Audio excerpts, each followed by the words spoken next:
পবিত্র ফাতিহ আলতাম উপলক্ষে ও আল্লামা নূরুল হক সাহেব কেবলার 31তম প্রবাদ-বার্ষিকী উপলক্ষে আয়োজিত আজকের এই দরসুল কুরআন মাহফিল, উক্ত দরসুল কুরআন মাহফিলের সম্মানিত সভাপতি,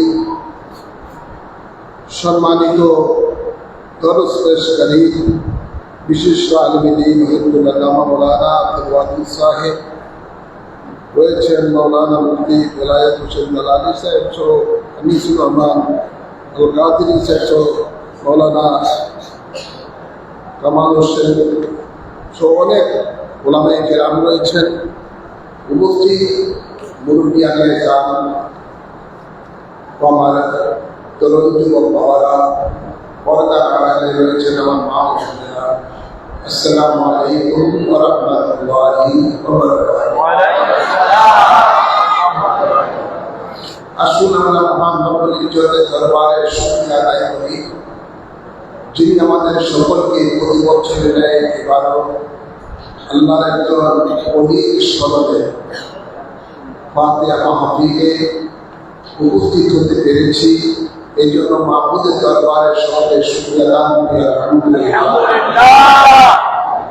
অসংখ্য অসংখ্য দরুদ ও সালাম পেশ করছি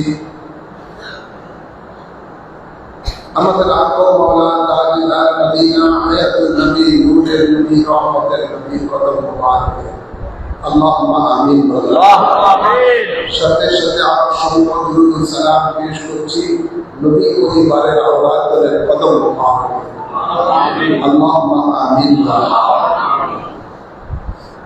আমি আমার খুতবার মাঝে পবিত্র কালামে পাক থেকে যে আয়াতে কারিমা তেলাওয়াত করেছি, ওই আয়াতে কারিমার আলোকে সংক্ষিপ্ত আকারে কিছু আলোচনা করব।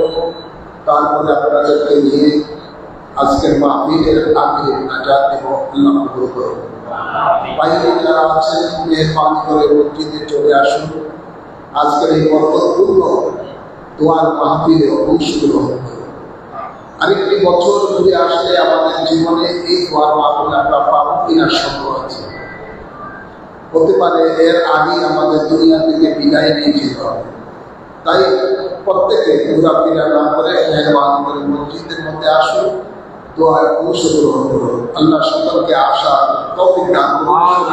আমিন। আল্লাহ তাবারক ওয়া তাআলা পবিত্র কালামে পাকে ইরশাদ করেন, ইয়া আইয়ুহাল্লাযীনা আমানুত্তাকুল্লাহা ওয়া কুনু মা'আস সালিহিন। অর্থাৎ হে ঈমানদারগণ, তোমরা আল্লাহকে ভয় করো এবং আমার সত্যবাদী বান্দাদের সাথে মিশে থাকো। সুবহানাল্লাহ। ঈমানদারকে আল্লাহ নির্দেশনা দিয়েছেন। আল্লাহর নির্দেশনা পালন করা ঈমানদারের উপরে ফরজ। সুবহানাল্লাহ। ঠিক না? জি। ঈমানদারের উপরে আল্লাহর নির্দেশ পালন করা। তো আল্লাহ ঈমানদারকে বলতেছেন যে তোমরা আল্লাহকে ভয় করো। যিনি আল্লাহকে ভয় করেছেন, অর্থাৎ যিনি মুত্তাকি হয়েছেন, তিনি তো আল্লাহর সালিহিন বান্দাদের মধ্যে অন্তর্ভুক্ত হয়ে গেছেন। কোরআন পাকে বহু জায়গার মধ্যে আপনি দেখবেন আল্লাহ ঈমানদারকে বলেছেন তাকওয়াল্লাহ, তোমরা আল্লাহকে ভয় করো। এই আয়াত কারিমের মধ্যে আল্লাহ বলতেছেন আল্লাহকে ভয় করার জন্য।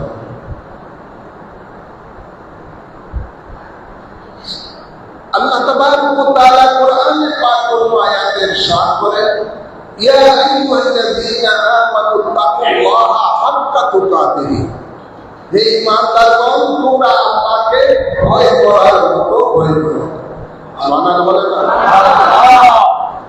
সাহাবায়ে কেরাম বলেন, ইয়া রাসূলুল্লাহ, আল্লাহকে ভয় করার মতো ভয়, পূর্ণাঙ্গ ভয় করার যোগ্যতা তো আমাদের মাঝে না। আল্লাহ তাবারক ওয়া তাআলা হাবিব আল্লাহর ফয়সালায় অপেক্ষা করেন। পরক্ষণে জিবরাইল আমিন আয়াতে কারিমা নিয়ে এসেছেন যে বন্ধু আমার, আপনি বলুন তাদেরকে যতটুকু সম্ভব হয় তারা যেন আমি আল্লাহকে ভয় করে। শিরিক করে দিয়েছেন, কিন্তু ভয় আল্লাহকে করতেই হবে, আল্লাহকে ভয় করে চলতেই হবে। আল্লাহর ভয় কি? আল্লাহর ভয় হলো এটাই যে আল্লাহ তাবারক ওয়া তাআলা আমাদের উপরে যে বিধিবিধান দিয়েছেন ওই বিধিবিধান মেনে চলাটাই হলো আল্লাহর ভয়। কোরআনে পাকে আল্লাহ তাবারক ওয়া তাআলা ঈমানদারকে অনেক জায়গায় বলেছেন, ইয়া আইয়ুহাল্লাযীনা আমানু তাকুল্লাহা ওয়া কুনু মা'আস সাদিকিন। অন্য জায়গায় বলেছেন, ইয়া আইয়ুহাল্লাযীনা আমানু তাকুল্লাহা ওয়াবতাগু ইলাইহি ওয়াসিলা। এভাবে বিভিন্ন জায়গায় আল্লাহ ঈমানদারকে বলেছেন তাকওয়া হাসিল করার জন্য। মনে রাখবেন, আল্লাহ তাবারক ওয়া তাআলা কোরআনে পাকে বলতেছেন, ইত্তাকুল্লাহা হাইসু ওয়াজাদতুম, তোমরা যেখানে যে অবস্থায় থাকো আমি আল্লাহকে ভয় করে চলো। সুবহানাল্লাহ, সুবহানাল্লাহ। আজ আমরা আমাদের ব্যক্তি জীবন দিকে যদি তাকাই, আল্লাহর ভয় আমরা আমাদের ব্যক্তি জীবনের মধ্যে পাচ্ছি না। পারিবারিক জীবনের মধ্যে যদি তাকাই, পারিবারিক জীবনের মধ্যে আল্লাহর ভয় নাই। সমাজ জীবনে তাকান, সমাজ জীবন আল্লাহর ভয় নাই। রাষ্ট্র জীবনে তাকান, কোথায় আল্লাহর ভয় নাই। ব্যবসায়িক জীবনে তাকান, আল্লাহর ভয় নাই। চাকরি জীবনে তাকান, আল্লাহর ভয় নাই। যদি আল্লাহর ভয় থাকতো তাহলে বাংলাদেশের বর্তমানে এই অবস্থা থাকতো। চিন্তা করেন, আল্লাহর ভয় নেই। ভাইরা আমার, যিনি দুনিয়াতে আল্লাহকে ভয় করে চলেছেন ওই ব্যক্তি আর সাধারণ মানুষ থাকেন না, তিনি পর্দা থেকে আল্লাহর বন্ধু হয়ে যান। আল্লাহ তাবারক ওয়া তাআলা ইরশাদ করেন যে ইন আউলিয়াউ ইল্লাল মুত্তাকুন, আল্লাহ বলেন নিশ্চয়ই আমার বন্ধু তারা তোমাদের মধ্যে যারা মুত্তাকি, যারা আল্লাহকে ভয় করে চলে, তারাই আল্লাহর বন্ধু, তারাই আল্লাহর ওলি। আল্লাহর ওলি হওয়ার জন্য মাদ্রাসার কোনো ডিগ্রি লাগে না, ইউনিভার্সিটির কোনো ডিগ্রি লাগে না, টাইটেল পাস করতে হবে, মুফতি হতে হবে, মুহাদ্দিস হতে হবে, ডক্টর হতে হবে, এটা কোনো প্রয়োজন নাই। আল্লাহর ওলি হতে হলে ঈমান সহিহ রেখে আল্লাহর বিধিবিধান, রাসূলের পাকের নির্দেশনা মেনে চলেন, অটোমেটিক্যালি আপনার নামটা আল্লাহর ওলির দপ্তরে লেখা হয়ে যাবে। আল্লাহর ভয়। আর আমাদের মধ্যে আল্লাহর ভয় নাই বলতেই চলে। কোরআনে পাক আল্লাহ ইরশাদ করেন আল্লাহর বন্ধু কারা? আল্লাহ তাবারক ওয়া তাআলা আমার বন্ধু তারাই, আলা ইন্না আউলিয়া আল্লাহি লা খাউফুন আলাইহিম ওয়া লা হুম ইয়াহজানুন আল্লাযীনা আমানু ওয়া কানু ইয়াত্তাকুন। সুবহানাল্লাহ। খবরদার, সাবধান, আমাদের বন্ধু, তাদের কোনো ভয় নেই, তাদের কোনো চিন্তা নাই। কারা আল্লাহর বন্ধু? আল্লাহ বলেন আল্লাযীনা আমানু ওয়া কানু ইয়াত্তাকুন, যারা ঈমান আনার পরে মুত্তাকি হয়েছে। যারা ঈমান আনার পরে আল্লাহকে ভয় করে চলেছে তারাই হলেন আল্লাহর বন্ধু। তাদের দুনিয়াতে কোনো ভয় নাই, আখিরাতেও কোনো ভয় নাই। তাদের জন্য সুসংবাদ দুনিয়াতে এবং আখিরাতে। ভাইরা আমার, বাবারা আমার, আল্লাহর বন্ধু হওয়ার জন্য কি করতে হবে, কোন জায়গায় গেলে তাকওয়া হাসিল করতে হবে, এটার জন্য আপনাকে একজন মুর্শিদ করতে হবে, একজন তাকওয়াবানের সহবতে থাকতে হবে। এই জন্য আল্লাহ বলেন ওয়া কুনু মা'আস সাদিকিন, আমার সাদিকিন বান্দাদের সাথে তোমরা মিশে থাকো। মিশলে কি হবে? শেখ সাদি রহমাতুল্লাহ আলাইহি বলেছেন সহবতে সোয়ালে কোরআন, সোয়ালে কোরআন। আপনি যদি মুত্তাকিদের সাথে মুত্তাকির সোহবতে যদি থাকেন তাহলে এই সোহবত এমন একটা জিনিস যে আপনি ওই মুত্তাকির রঙে রঙিন হয়ে যাবেন। আল্লামা নুরুল হক সাহেব কেবলার সাথে যারা সবসময় উঠা বসা করছেন, একজন বেনামাজি যদি উঠা বসা করেন তিনিও নামাজের টাইমে ওনার সাথে একসাথে নামাজ পড়া শুরু করেন। বলবেন না? যদি সে কোনো সিগারেট টিগারেট খাওয়া অভ্যাস থাকে, আল্লাহর ওই সোহবতে যদি থাকে তাহলে তার এই অভ্যাসটা অটোমেটিক দূর হয়ে যাবে। আছে না নাই? সোহবত বড় জিনিস, মনে রাখবেন। হযরত সিদ্দিক আকবর হয়েছেন হযরত আবু বকর রাসূল পাকের সোহবতের কারণে। সোহবতের কারণে সিদ্দিক আকবর হয়েছেন। হযরত ফারুক আযম ওমর রাদিয়াল্লাহু তাআলা আনহু রাসূল পাকের সোহবতের কারণে তিনি ফারুক আযম হয়েছেন। সুবহানাল্লাহ। হযরত উসমান রাদিয়াল্লাহু তাআলা আনহু জিন্নুর রাইট হয়ে গেছেন রাসূল পাকের সোহবতের কারণে। সুবহানাল্লাহ। মাওলা আলী শেরে খোদা মাওলা হয়েছেন, তিনি শেরে খোদা হয়েছেন। শুধু তাই নয়, আল্লাহর হাবিব ইরশাদ করেন যে আমি যার মাওলা আলীও তার মাওলা। তো হযরত মাওলা আলী শেরে খোদা এই মর্যাদা, এই রকম আলী মুর্তজা কিভাবে হয়েছেন? রাসূল পাকের সোহবত থাকার কারণে। সুবহানাল্লাহ। সোহবত বড় জিনিস।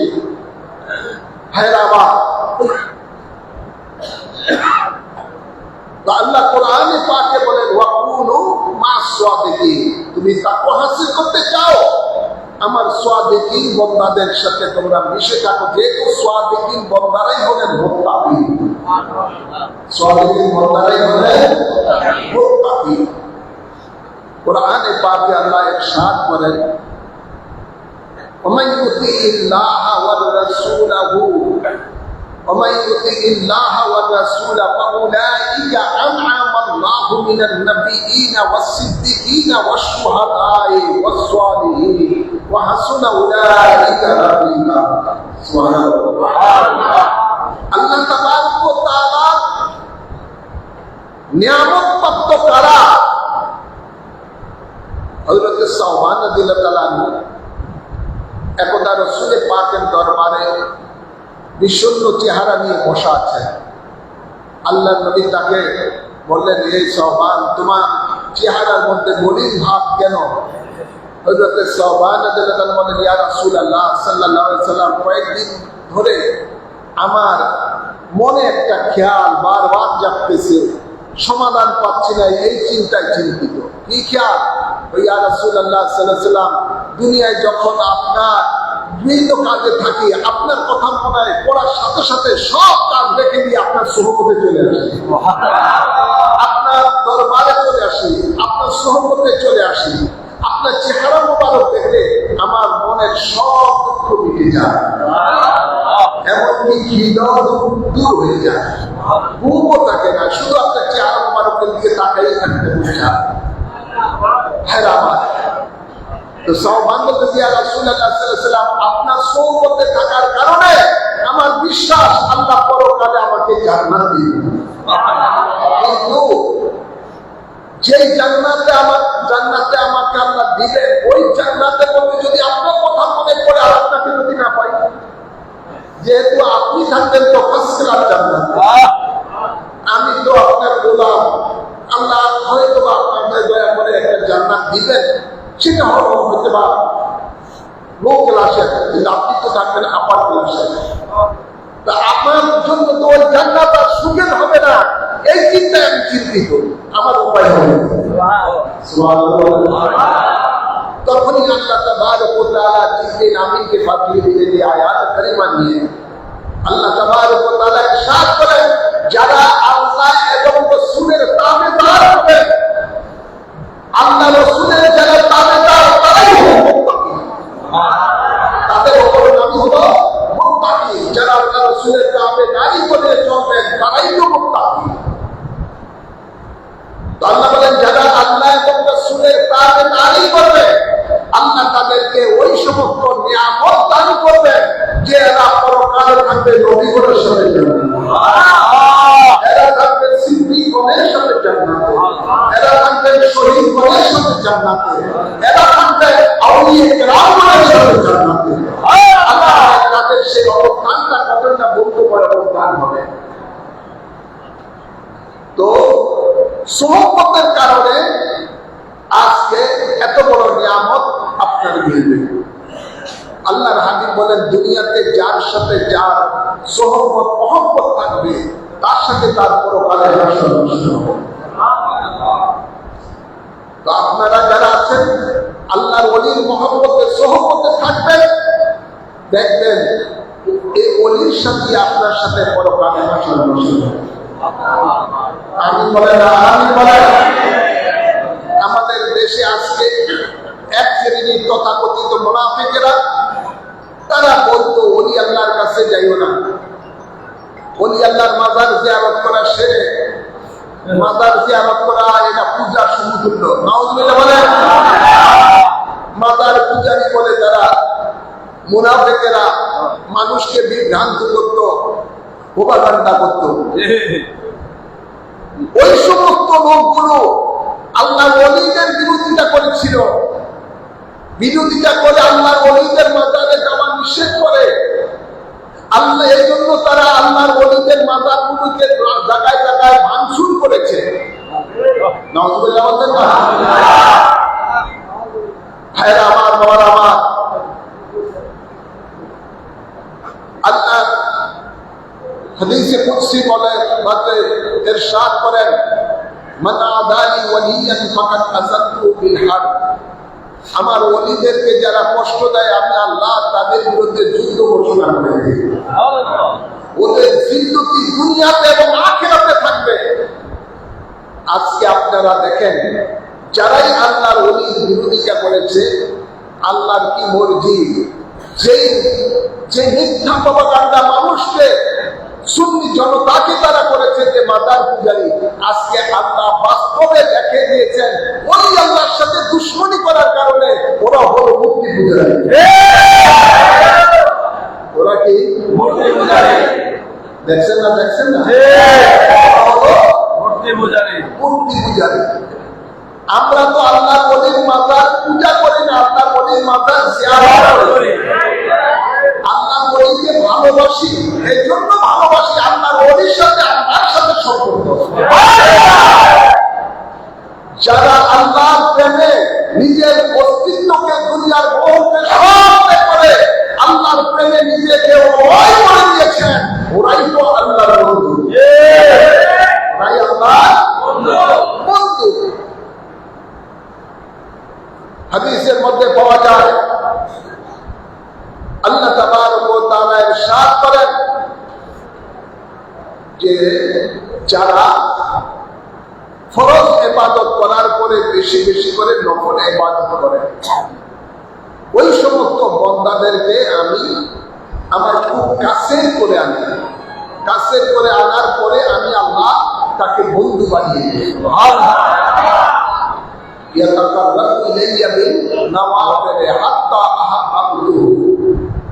আল্লাহ বলেন, আমার সাথে যখন তার একটা সম্পর্ক, আমার সাথে তার সাথে যখন একটা সম্পর্ক হয়ে যায়, তখন তার দেহটা থাকে শুধু জাহিরি ভাবে, তার দেহর মধ্যে আমি আল্লাহর কুদরতি সঙ্গে চলতে থাকি। সাধারণত আমরা যদি কারেন্টের মধ্যে হাত দেই, অটোমেটিক আমাদের পুরো দেহের মধ্যে কারেন্ট চলে আসবে। এইটা কেন? এই কারণ হয়েছে যে আমি পাওয়ারফুল একটা জিনিসের সাথে আমার সম্পর্ক লেগে গেছে, টাচ লেগে গেলে তার কারণ আমার মধ্যে কারেন্ট চলে আসছে। ঠিক এমনি ভাবে আল্লাহ, যারা আল্লাহর প্রেমে খানা পিলা পাকা পিলা বলতে নিজের অস্তিত্বকে ভয় করে দেয়, যেমন চিনি পানির সাথে দিলে যেমন চিনির অস্তিত্ব থাকে না, পানির সাথে মিশে যায়, এমনি ভাবে আল্লাহ কোন নেককার বান্দা না প্রেমে যখন নিজের সব কিছুকে বিলীন করে দেয়, আল্লাহর চাহাতের উপরে নিজের চাহাত থাকে, নিজের মধ্যে কোনো কিছু থাকে না। আল্লাহ যা বলেন সেই আল্লাহর কথা অনুযায়ী তার সমস্ত কিছু চলা ফিরা ওঠা বসা সব কিছু, তখন ওই মানুষগুলো দেহের মধ্যে আপনার একটা কুদরতি শক্তি এসেছে। আল্লাহ বলেন যেমন শক্তি শুনো, তার কান থাকে, তার কান, কিন্তু ওই কানের মধ্যে আমি আপনার কুদরতি শক্তি চলে।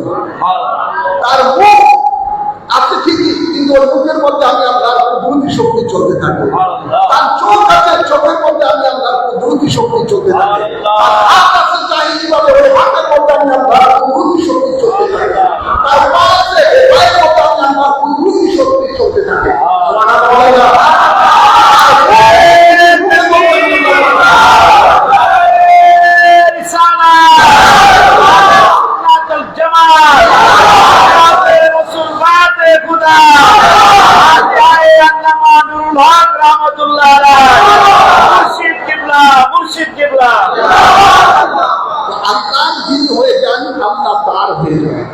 শুধু তাই নয়, মাল্লাহুল মাওলা ফালাহুল কুল, যে মাওলার হয়ে যায় মাওলার কুল তারই হয়ে যায়।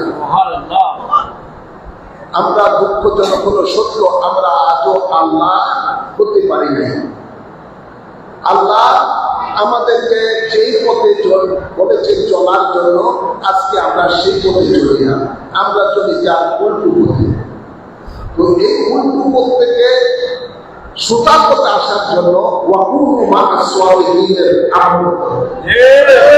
কথা বলছেন না, উল্টো পথের থেকে সোজা পথে আসার জন্য সহপথে আসতে হবে। যে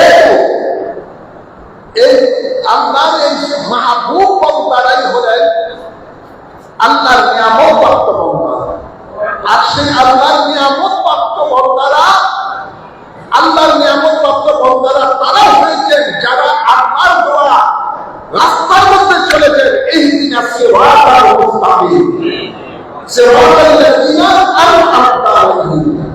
আল্লাহর দেওয়া পথে পথে যখন আপনি চলবেন, তখন ওই চলার কারণে আল্লাহ তাদেরকে নিয়ামত দান করেছেন। সেই নিয়ামত প্রাপ্ত ব্যক্তিরাই হলেন নবীগণ, সিদ্দিকগণ, শহীদগণ, ওলীগণ। তো সিরাতুল মুস্তাকিম হলো জান্নাতের পথ। ওই জান্নাতের পথে যেতে হলে আল্লাহর সুহাবিকি বন্দার, আল্লাহর মাহবুব বন্দাদের সোহবতে থাকতে হবে, তাহলে আপনি সেই মসজিদে পৌঁছতে পারবেন। আল্লাহ কবুল করুন। আজ অত্যন্ত দুঃখজনক হলো সত্য যে আজকে যারা আল্লাহর ওলীদের মাজারগুলোতে আক্রমণ করেছে, বিভিন্ন ধরনের বেদাজিনি করেছে, আরো করার পায়ে তারা করছিল। আপনারা জানেন আমি ওই শুরু থেকে খুব কঠোর ভাবে এদের বিরুদ্ধে আমি প্রতিবাদ করেছি। এগুলো মিডিয়ার মধ্যে আপনারা দেখেছেন। এমনকি আমি ঢাকাতে বিশাল লক্ষ লক্ষ মানুষের একটা জমায়েতের পরিকল্পনা করেছি এদের প্রতিবাদ। যখন এই ধরনের বড়ভাবে প্রতিবাদ আসলো, তখনই তারা আল্লাহর ওলীর মাজার ভাঙ্গা বন্ধ করল। কিন্তু আমি এক ফেসবুক একটা দেখলাম, ওই বাতিল পন্থীর এক মৌলবী বলতেছে যে এখন আমরা আপাতত বন্ধ রাখছি, কিন্তু মাজার কমিটির ভিতরে আমরা ঢুকে মাজার নিয়ন্ত্রণ করবো, আর আমরা যখন ক্ষমতায় আসবো ওই সময় এই সমস্ত মাজারের মধ্যে বিচ্ছিন্ন করে বলে না। তাদের এই এক মৌলবীর ওয়াজের মধ্যে আমি দেখলাম ফেসবুকের মধ্যে এই ধরনের বক্তব্য তাদের এমন হবে। তো এরা যাদের পয়সায় লালিত পালিত, সেই মোহাম্মদ ইবনে আব্দুল ওয়াহাব নজদি, আব্দুল ওয়াহাব নজদি সৌদি আরবের বর্তমান ক্ষমতার মধ্যে যারা রয়েছে, এরা শুরুতে এসে ক্ষমতায় আসার পরে শুরুতেই তারা মাজারগুলোকে ভাঙিয়ে দেয়। বেশ কয়েক বছর পরে কোমর শক্ত করে তারপরে তারা মাজার ভাঙা শুরু করলো। আহলে বায়াতে রাসূলের যতগুলো মাজার ছিল জান্নাতুল বাকিতে সব বর্ণিতা দিয়ে শেষ করে দিয়েছে। মালার মধ্যে হযরতে খাদিজাতুল কুবরা রাদিয়াল্লাহু তাআলা সহ অসংখ্য সাহাবায়ে কেরামের মাজারগুলো ভেঙে দিয়েছে। ফাতেমার মাজারগুলো ভেঙে দিয়েছে। রাসূলের পাকের আওলাদগণের মাজার শরীফ ছিল জান্নাতুল বাকিতে, সেগুলো ভেঙে দিয়েছে। হযরত ওসমান জিন্নুরাইনের মাজার শরীফ ছিল, সেগুলো ভেঙে দিয়েছে। মা হালিমা সাদিয়াতুল হালিমা রাদিয়াল্লাহু আনহা ওনারও মাজার ভেঙে দিয়েছে। এভাবে আপনারা যতগুলো মাজার শরীফ ছিল তারা সব ভেঙে দিয়েছে। তো ওরা এখন স্বপ্ন, যদি ক্ষমতায় আসতে পারে এই জঙ্গিরা, তখন এই ওহাবি খারেজি জঙ্গিরা যখন মাজার গুলি বাংলাদেশে ভাইয়েরা, তো এই ধরনের পরিকল্পনা তাকে রয়েছে। কিন্তু দুঃখজনক হলো সত্য একটা, আজকে আপনারা আল্লাহর হাবিব হতে এই পর্যন্ত, আল্লাহর হাবিব হতে 1450 বছর পর্যন্ত কোন সাহাবী বলেন, তাবিঈন বলেন, তাবিঈন বলেন, আইম্মায়ে মুজতাহিদিন বলেন, গাউস বলেন, ওলি বলেন, কুতুব বলেন, চার মাযহাবের ইমাম বলেন, চার তরিকতের ইমাম বলেন, যত সুলফি সালিহ বলেন 1450 বছর পর্যন্ত ইসলামের নামে এই ধরনের ভণ্ডামি কোনদিন হয় নাই। এবছর দুর্গাপূজার মধ্যে যাওয়া হয়েছে, কথা বুঝছেন না? আপনারা দেখেছেন হুজুররা কোনদিন কোন হুজুররা ওদের পূজা মণ্ডপের মধ্যে যায় গীতা পাঠ করছে? জোর বলেন না। সাধারণ মানুষ করলে তো হইতে হবে। একটা হুজুর নামি দামি হুজুর টুপি মাথায় দিয়ে জুব্বা পরে দাড়ি পরে যদি ওখানে পূজা মণ্ডপে যদি আপনার গীতা পাঠ করে, আর কি জানি আছে, কি জানি পাঠ করছে, এগুলো পাঠ করে, আর মহিলারা, হিন্দু মহিলারা উলুধুনি দেয়। নিজের চোখে দেখলাম ফেসবুকের মধ্যে কয়েকটা ইয়ং ছেলে, জুব্বা পরা, লম্বা জুব্বা পরা, দাড়ি রাখা আছে, ছোট ছোট মাথায় টুপি। আমি দেখলাম তাকে পূজা মণ্ডপের মধ্যে এই দেব দেবীকে সামনে এবারে হাত জোর করে হিন্দুদের মতো দাঁড়িয়ে আছে। এক পর্যায়ে দেখলাম এগুলোকে শেষ চিন্তা করে চিৎকার করবেন আমরা যদি সালাম করি আল্লাহর ওলি মাজার শরীফের মধ্যে যারা চিন্তা করে, আসলে সেটা আল্লাহর মধ্যে সালাম করে, আর ওরা ডাইরেক্ট হিন্দুদের এই মূর্তিগুলিকে চিন্তা করছে। আমি নিজে ফেসবুকে দেখলাম, আপনাকে দেখছি কিনা জানি না। আরেক মরমি তো ওখানের মতো পূজা মণ্ডপের মধ্যে গর্ববোধ করতে যে আমি আল্লাহর দরবারে শুকরিয়া আদায় করি যে অনুষ্ঠানের মধ্যে যারা অংশগ্রহণ করতে কাজের মধ্যে যদি উপস্থিত হয়ে আল্লাহর শুকরিয়া আদায় করে, তাহলে এই লোকটা কি মুসলমান থাকতে পারে? থাকতে পারে? মুসলমান থাকতে পারে না। আরেকটা তো নাতের কনসার্ট শুরু করে দিয়েছে চট্টগ্রামে। ভাইয়ের আমার, আবার দেখলাম কিছু মহিলারা বোরকা পরে, ছোট ছোট বাচ্চা করে আছে, তারা যে পূজা মণ্ডপের সামনে গিয়ে দাঁড়িয়ে আছে বুদ্ধের সামনে। এখন আপনাদেরকে শুধু আমি এটুকু বলবো যে আল্লাহর ওলিরা আমাদেরকে শিক্ষা দিয়েছেন, মূর্তি পূজার থেকে আমাদেরকে বিরত রেখে এদেশের মধ্যে আল্লাহর ওলিরা আমাদেরকে শিক্ষা দিয়েছেন আল্লাহ ওলি হওয়ার জন্য, আল্লাহর ইবাদত করার জন্য। কি বলেন? এটাই হতো। এখনই প্রকাশ হয়ে গেছে, আল্লাহ প্রকাশ করে দিয়েছেন। আল্লাহ ওলিদের সাথে বেয়াদবি করার কারণে আল্লাহ আমাদেরকে জাতির সামনে প্রকাশ করতে দিয়েছেন কে হক কে হক, কে আল্লাহর প্রতি আছে, রাসূলের প্রতি আছে, কে সহিহ ইসলামের মধ্যে আছে, আর কে ইসলামের নাম নিয়ে পূজার মধ্যে আছে। আল্লাহ এদেরকে হেদায়েত দান করুন, আমিন বলেন, আমিন বলেন। ইসলাম সকল ধর্মের মানুষকে স্বাধীনভাবে নিজ নিজ ধর্মের কাজ করার তাদেরকে এখতিয়ার দিয়েছেন। কারো ধর্মের মানুষের উপরে কেউ আক্রমণ করবে না, বাধা দেবে না, তার হিসাব তার ধর্ম আল্লাহর দরবারে সে দেবে। লাকুম দীনুকুম ওয়ালিয়া দীন। তার ধর্ম তার নিয়ে আছেন, এটা হিসাব কিয়ামতের দিবসে আল্লাহর কাছে কে দিবে।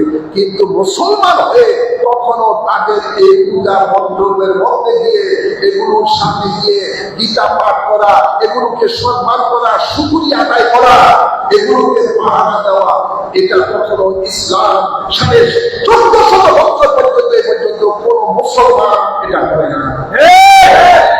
কোন মুসলমান এটা করে নাই। ওরা কেমন করে মুসলমান ওই আল্লাহর মাজার ভাঙে, আর যেখানে শিরক হয় সেখানে গিয়ে তাদেরকে সহযোগিতা করে। ফুকায়ে কেরাম বলতেছেন আর রেদাও কুফরুন কুফরি, কুফরি কাজে রাজি থাকাও কুফরি। কেউ একটা আল্লাহর হাবিব বলেন, কেউ যদি কোন একটা ভালো কাজের জন্য কাউকে উৎসাহ দেয়, তিনি ভালো কাজ করে যত নেক অর্জন করলেন, যিনি উৎসাহ দিয়েছেন তিনিও সমপরিমাণ এই নেকের সওয়াবের ভাগীদার হবেন। আর আল্লাহর হাবিব বলেন, কেউ যদি কাউকে গুনাহের কাজের জন্য কাউকে যদি কেউ উৎসাহ দেয়, তাহলে সে গুনাহ করে যত গুনাহ অর্জন করেছে, যিনি উৎসাহ দিয়েছেন তিনিও সমপরিমাণ গুনাহ ভাগীদার হবেন। চিন্তা করলেন নাউজুবিল্লাহ, নাউজুবিল্লাহ। এই জন্য কোন শিরকের কাজের মধ্যে, কোন গুনাহ কবিরার মধ্যে, কোন খারাপি কাজের মধ্যে, কোন ইসলাম বিরোধী কোন কর্মকাণ্ডের মধ্যে কোন রকমের সহযোগিতা কোন মুসলমান করতে পারে না। তাহলে তার ঈমান চলে যাবে।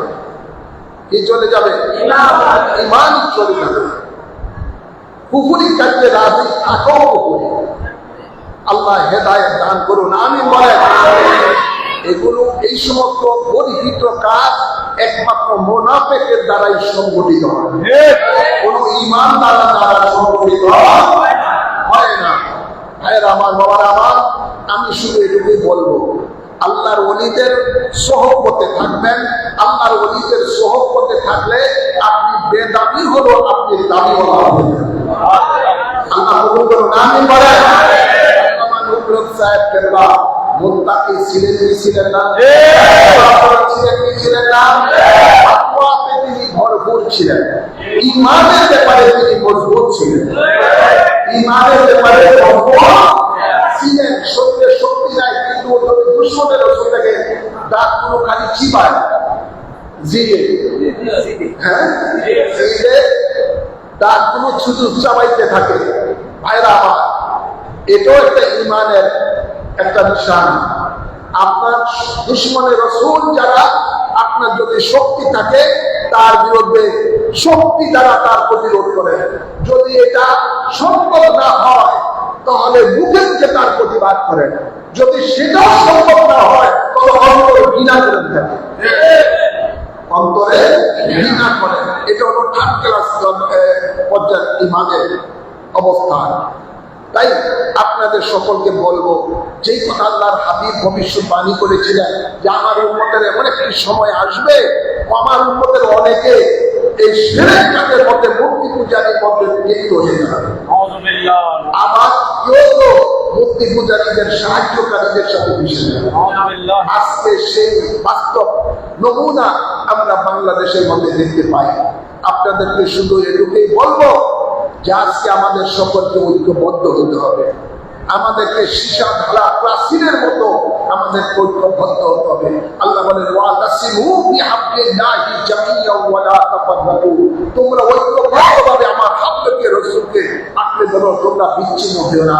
আমি সকল সুন্নি জামাতের কথা বলবো, যারা যেই দরবারে থাকেন না কেন, যারা যেই পীরের মসলকে থাকেন না কেন, সুন্নি যদি আকীদা হয়ে থাকে, কাল বিলম্ব না করে দুশমনের রাসূলদের মোকাবেলায় আল্লাহর ওলিদের মাসার শরীফকে রক্ষা করার জন্য, বীর মুসাফকে রক্ষা করার জন্য, সুন্নিয়তকে রক্ষা করার জন্য সকলকে 1 লাখ প্রয়াস করতে হবে।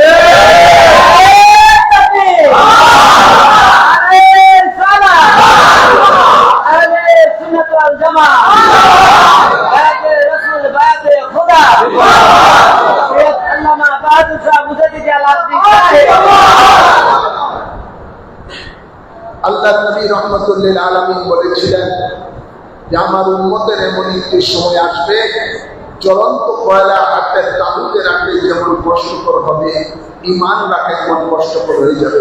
আজকে সেই জমানা চলতেছে। ইমান রাখা বড় কঠিন।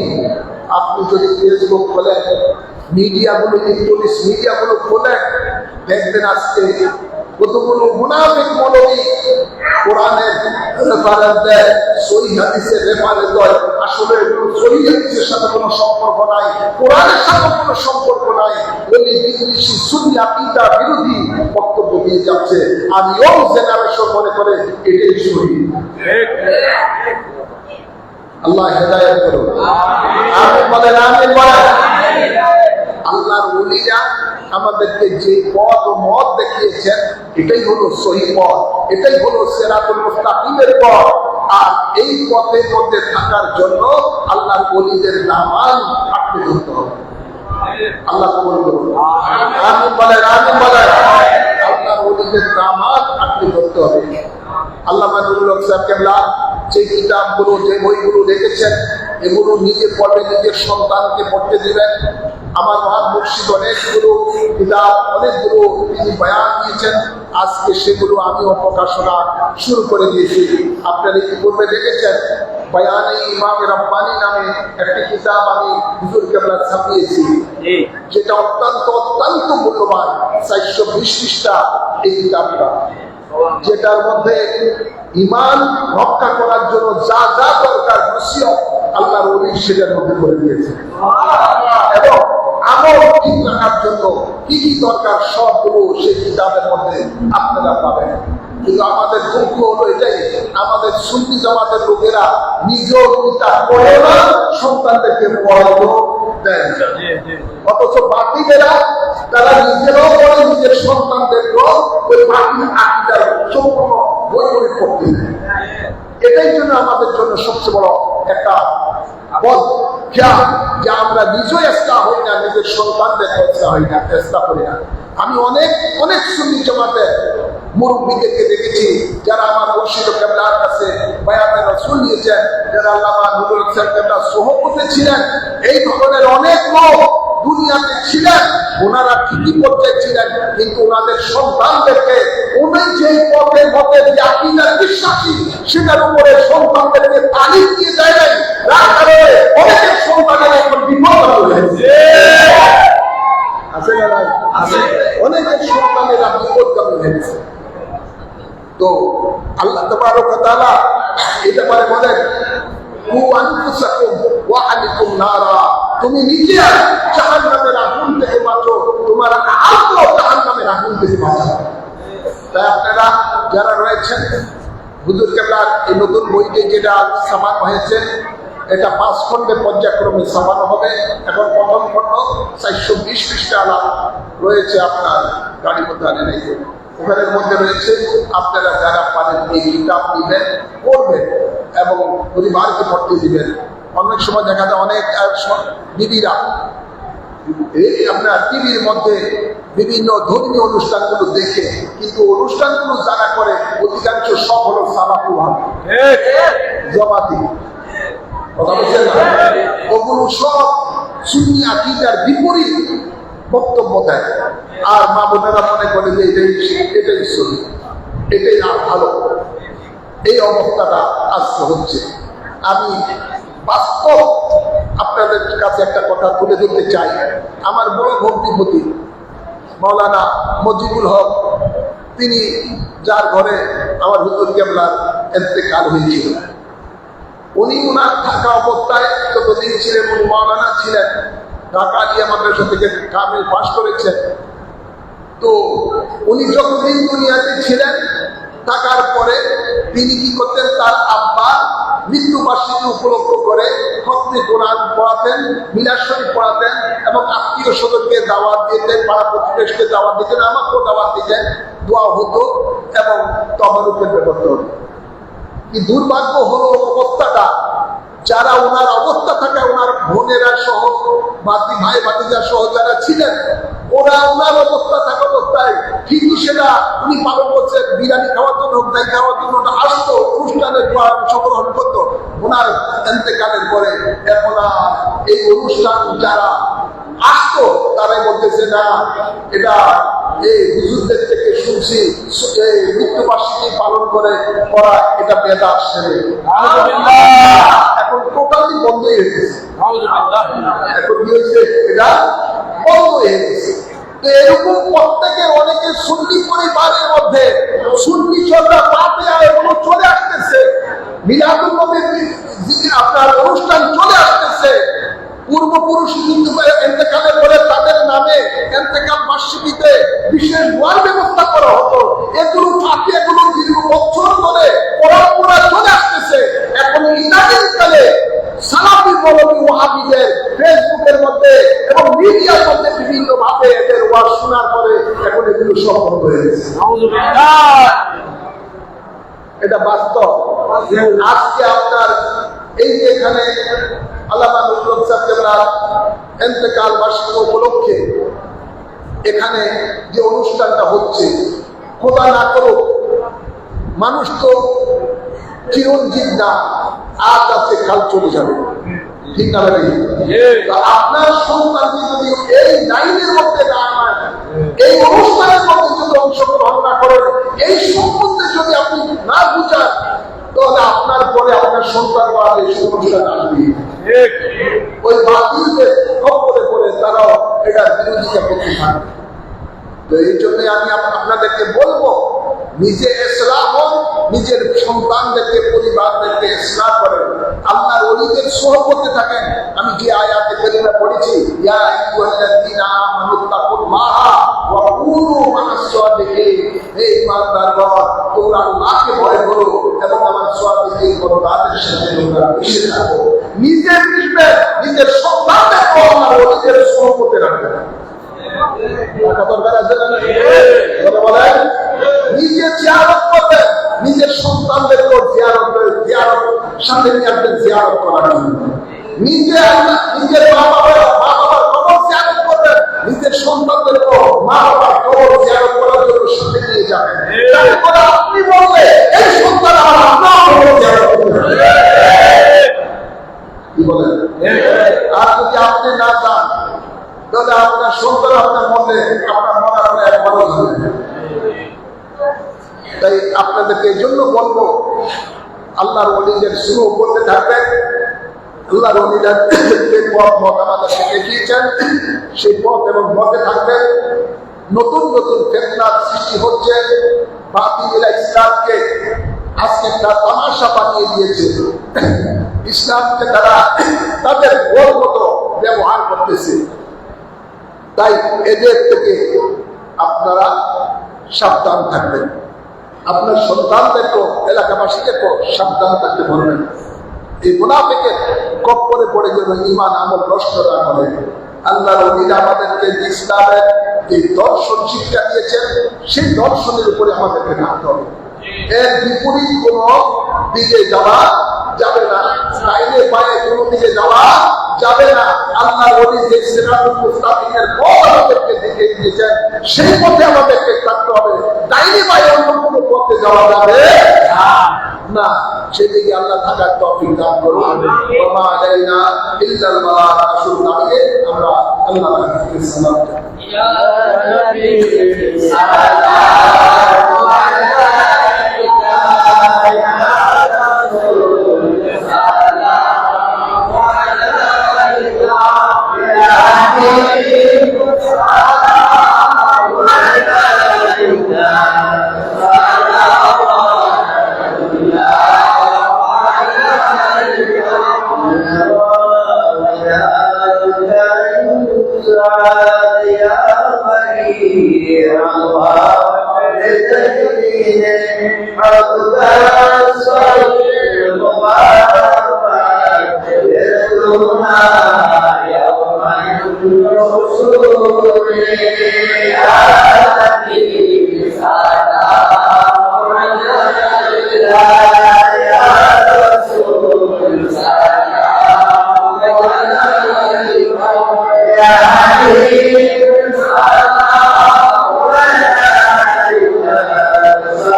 তাকবীর করবেন, শেষে ইনশাআল্লাহ মিলাদ শরীফ পড়ে মাথা হবে কবর কাছে না। যাই হোক, আপনারা শেষ পর্যন্ত থাকবেন। আমি অনেক কষ্ট করে ওদের দূর থেকে জার্নি করে আসছি, শরীরটা খুব ক্লান্ত। প্রতিদিনই প্রোগ্রাম, বিভিন্ন যারা আগামীকাল আবার কবি বলছে এই আবার জার্নিটা যেতে হবে। ওই প্রতিদিন একদিন একদিন বৃষ্টিতে শরীর অত্যন্ত ক্লান্ত। দোয়া করবেন। বাতিলের বিরুদ্ধে আগে যেমন কথা বলেছি এখনো কথা বলেছি, মৃত্যুর আগ পর্যন্ত কথা বলতে থাকবে। ভয় আছে? ভয় করবো কাকে? বলেন ভয় করবো কাকে? ভয় করবে এখন কথা। তার আরো অনেক কিছু যদি পথে থাকে, বাতিলকে কখনো ভয় করার মতো আমরা যেখানে যাই, কালকে যেখানে বক্তব্য দিই আগে যাচ্ছে এখন আপনার বেশি বাতিলের বিরুদ্ধে কথা আমাদেরকে বলতেই হবে। না হলে আল্লাহ বলেন আশা কিন্তু আমি হকের শয়তানি আকরাস, যে হক কথা বলে না সে বোবা শয়তান। সে কি শয়তান? বোবা শয়তান। বোবা শয়তান। হক কথা বলে যেখানে থাকেন হক কথা বলে যাবেন। আল্লাহ কবুল করুন।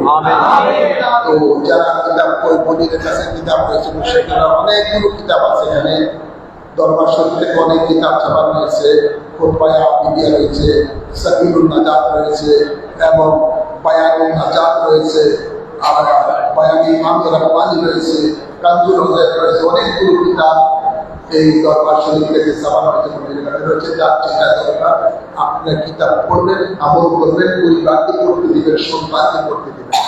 আল্লাহ কবুল করুন। আমিন।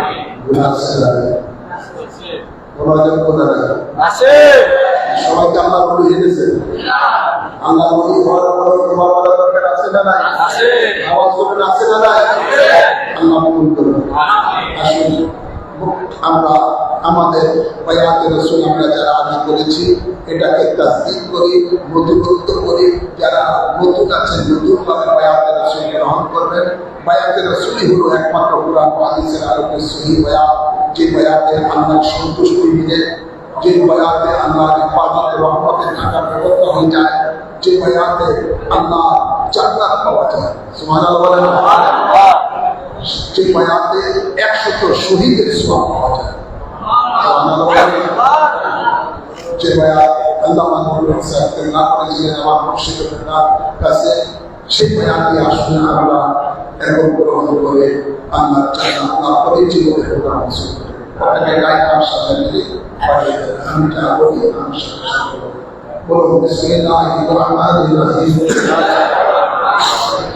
আমি ঈমান আনি আল্লাহ ওয়া রাসূলের উপর, ঈমান আনি কুরআন ও হাদিসের উপর। জীবনে যত পাপ করিয়াছি সমস্ত পাপ ধুইতে তওবা করে আমাদের দ্বীন ও ইসলাম তাজা করিতেছি, পীরের শহীদ স্বীকার করিতেছি। লা ইলাহা ইল্লাল্লাহ মুহাম্মাদুর রাসূলুল্লাহ। আমি বায়াত গ্রহণ করিতেছি আপনার উসিলা হযরত মুহাম্মদ মুস্তাফা সাল্লাল্লাহু আলাইহি ওয়াসাল্লামের কাছে ইসলামের 5টি স্তম্ভের উপরে শাহাদাত, নামাজ, রোজা, যাকাত, হজ আমি সাক্ষী দিয়েছি আল্লাহ এক আছেন, আল্লাহ ছাড়া কোনো মাবুদ নাই। হযরত মুহাম্মদ মুস্তাফা সাল্লাল্লাহু আলাইহি ওয়াসাল্লাম আল্লাহ শেষ নবী, শেষ রাসূল। 5 ওয়াক্ত নামাজ আদায় করিব, রমজান শরীফে রোজা রাখিব, যাকাত ফরজ হইলে যাকাত দিব, হজ ফরজ হইলে হজ করিব, কোনো হারাম কাজ করিব না, আল্লাহ ও রাসূলের নাফরমানি করিব না, আল্লাহর সাথে কাউকে শরীক করিব না। মওত পর্যন্ত হায়াতে রাসূল সুন্নি আকীদা ঠিক রাখিব। আল্লাহুম্মা আমিন। আল্লাহ আমাদের বায়াতকে কবুল করুন। আমিন বলেন। এই বায়াতের উপরে মৃত্যু পর্যন্ত কায়েম থাকার তৌফিক দান করুন। আপনারা সকলে বায়াত রাসূল গ্রহণ করার পরে ইমাম রাব্বানী দরবার শরীফের মাকামে নূর হয়েছেন। আলহামদুলিল্লাহ। সেই দরবারে পবিত্র উরসে নববী ইনশাআল্লাহ 2025 সালে যেটা হবে 11ই জানুয়ারি। 11ই জানুয়ারি মহাপবিত্র উরসে নববী সাল্লাল্লাহু আলাইহি ওয়াসাল্লাম অনুষ্ঠিত হবে। সকল আশিকান মুরিদান মুহিব্বান নিজ নিজ এলাকায় মিলিত করে উরসে নববীকে যেভাবে খেদমত দিয়েছেন এবারও সেভাবে খেদমত দেওয়ার প্রস্তুতি গ্রহণ করেন। আল্লাহ কবুল করুন। আমিন। اللهم آمين. ربنا في الدنيا حسنة وفي الآخرة حسنة وقنا عذاب النار. ربنا ظلمنا أنفسنا وإن لم تغفر لنا وترحمنا لنكونن من الخاسرين. رب ارحمهما كما ربياني صغيرا. اللهم إنك عفو كريم تحب العفو فاعف عنا. آمين. اللهم إني أعوذ بك من البرص والجنون والزلال ومن سيء الأسقام. اللهم إنا نجعلك في نحورهم ونعوذ بك من شرورهم. آمين. اللهم إني أسألك إيمانا كاملا ويقينا صادقا وقلبا خاشعا وعملا صالحا ولسانا ذاكرا ورزقا واسعا حلالا طيبا توبة نصوحا وتوبة قبل الموت وراحة ومغفرة ورحمة بعد الموت برحمتك يا عزيز يا غفار يا رحمن يا رحيم يا رب العالمين يا أرحم الراحمين. আল্লাহ আজকের এই ওয়াকিয়া মাহফিলকে তোমার রহমতের দরবারে তুমি কবুল করে নাও। আল্লাহ এই ওয়াকিয়া মাহফিলের সওয়াব সুরান মদিনা রহমতুল লিল আলামিনের রওজা পাককে কবুল করে নাও। সমস্ত আম্বিয়া কেরামের আরওয়াহ পাককে কবুল করে নাও। সকল সাহাবায়ে কেরামের আরওয়াহ পাককে কবুল করে নাও।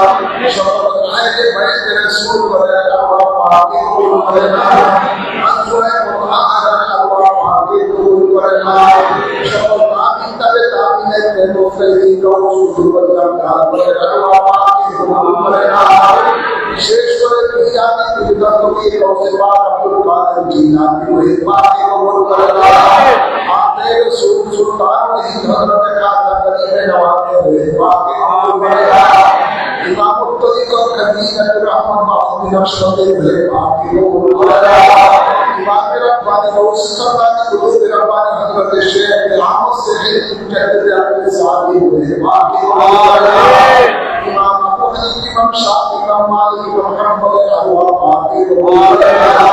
বাবা শাহজালাল শাহমুরাদ চৌধুরী শাহেদ আউলিয়া বিহারের আরওয়াহ পাককে কবুল করে নাও। আমার মহান মুর্শিদ গৌসুজ্জামান কুতুবুজ্জামান সিবাব সাল্লাল্লাহু আলাইহি পাককে কবুল করে নাও। আমার জান্নাতবাসী আমার জানের পাককে কবুল করে নাও। বিশেষ করে আমার মহান মুর্শিদের খলিফা রুহানি সরকার আল্লাহ আব্দুল সাইদ রাবুল পাককে সওয়াব করে নাও। আল্লাহ আমাদের মাঝে যাদের মা বাপ দাদা দাদি নানা নানি শ্বশুর শাশুড়ি আত্মীয় কবরবাসী হয়েছে সকলের আভার মানের সওয়াব করে নাও। আশিকা মুরিদান মুহিব্বান কবরবাসী হয়েছে সকলের আভার মানের কবুল করে নাও। আল্লাহ আজকের এই মাহফিলের উসিলায় আমাদের জানা অজানা গুনাহ মাফ করে দাও। আমাদেরকে বেগুনাহ হিসাবে কবুল করে নাও।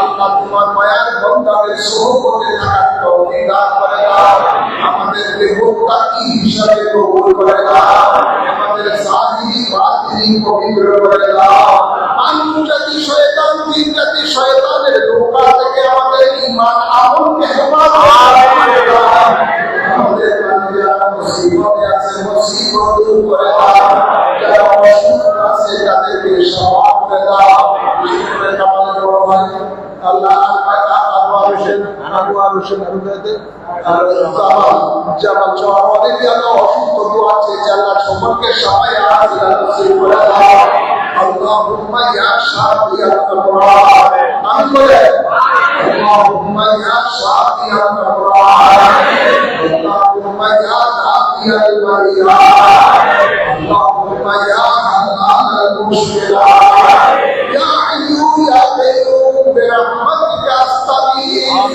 হাসবুনাল্লাহু ওয়া নি'মাল ওয়াকিল নি'মাল মাওলা ওয়া নি'মাতুন নাসীর আল্লাহ আমাদেরকে হালাল রিজিকের ব্যবস্থা করে দাও রিজিকের মধ্যে বরকত দান করে দাও আল্লাহ আমাদেরকে দুই জাহানের নিয়ামত নসিব করে দাও এই মাহফিলের জন্য যারা শারীরিক মানসিক আর্থিকভাবে সাহায্য সহযোগিতা করেছেন সকলকে দুই জাহানের নিয়ামত নসিব করে দাও আল্লাহ বান্দার জমিনে তোমার রহমত বরকত দান করে দাও আমরা সালাম ঈমান মওজুদার বান্দার জমিনে কোন মানুষের ঈমান আমলকে হেফাজত করে দাও আল্লাহ বিশ্বের সকল মুসলমানদেরকে তোমার রহমতের ছায়ার মধ্যে কবুল করে দাও আজ করে ফিলিস্তিনি মুসলমানদেরকে আজাদি দান করে দাও ইহুদি নাসারাদেরকে দেশে নাবুদ করে দাও ইয়া রাব্বাল আলামিন আমাদের সকলের আমিনকে কবুল করে দাও আল্লাহ ফিজিয়ার মানুষের অনেক ছাত্র আসছে যাদেরকে হাফেজে কোরআন হওয়ার তৌফিক দান করে দাও বাচ্চাদের লেখাপড়া করতে করে দান করে দাও আমাদের পর্দায় থেকে হাত তুলেছে যাদেরকে তোমার মায়ার মাটি হিসাবে কবুল করে দাও আমাদের ফরিয়াদকে কবুল করে দাও সেক্রেটারি ওসিলায় ফরিয়াদকে কবুল করে দাও আমাদের সেক্রেটারি আবেশ সরকারি ওসিলায় রাষ্ট্রকে কবুল করে দাও اللهم تقبل منا انك انت السميع العليم وتب علينا انك انت التواب الرحيم بجاه حبيبك سيدنا المرسلين وصلى الله على خير خلقه سيدنا ونبينا وشفيعنا وحبيبنا ومولانا محمد وآله وصحبه أجمعين آمين آمين